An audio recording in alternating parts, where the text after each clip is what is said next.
Inspector. రౌడీలు రంగు మార్చి రాజకీయపు కొడుకు కింద రక్తపాతం సృష్టిస్తే పేలగా కావు కావుమని అరిచే కాకి కాదు ఈ కాకి. పగబడితేనే పగలు రాత్రి కూడా మర్చిపోను. నేరస్తుడిని నేను నిద్రలో కూడా మర్చిపోను. ఇన్నేళ్ల బాలయ్య కెరియర్లో ఈ 2 సినిమాలకు ప్రత్యేక స్థానం ఉంది. ఇంతకీ ఏమిటా సినిమాలు అంటే, ఆదిత్య 369 సినిమాతో తెలుగు సినిమా చెత్త చాటిన బాలయ్య ఆ తర్వాత ఏడాది రౌడీ ఇన్స్పెక్టర్తో సెన్సేషన్ క్రియేట్ చేశారు.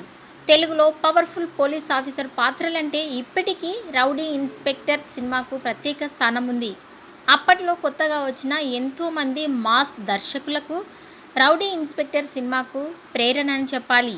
తెలుగు సినీ చరిత్రలో అప్పటి వరకు వచ్చిన పోలీస్ పాత్రలకు కొత్త నిర్వచనం చెప్పిన సినిమాగా రౌడీ ఇన్స్పెక్టర్కు ప్రత్యేక స్థానం ఉంది. అటు ఆదిత్య 369 సినిమా విషయానికి వస్తే, తెలుగుతో పాటు మన దేశంలో తొలి సైన్స్ ఫిక్షన్ డ్రామా ట్రావెల్ సినిమాగా సరికొత్త రికార్డును క్రియేట్ చేసింది. ఇప్పటికీ టీవీల్లో వస్తే ఈ సినిమాకు చూసే ప్రేక్షకులు ఎక్కువగా ఉన్నారు. ఈ సినిమా విడుదలైన తర్వాత ఏడాదిలోనే రౌడీ ఇన్స్పెక్టర్ సినిమా విడుదలై సంచలన విజయం సాధించింది. పక్కా మాస్ హీరో పోలీస్ క్యారెక్టర్ వేస్తే ఎలా ఉండాలో సినీ ఇండస్ట్రీకి రుచి చూపించిన మూవీ. ఈ range emotional mass police cinema ఇప్పటి వరకు తెలుగులో రాలేదు. బాలయ్య బి గోపాల్ డైరెక్షన్లో వచ్చిన 2వ సినిమా ఇది.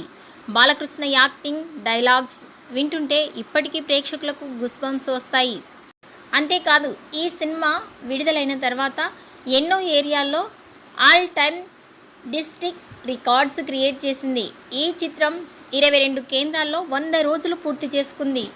తెలుగు, హిందీ, తమిళం 3 భాషల్లో ఘన విజయం సాధించింది.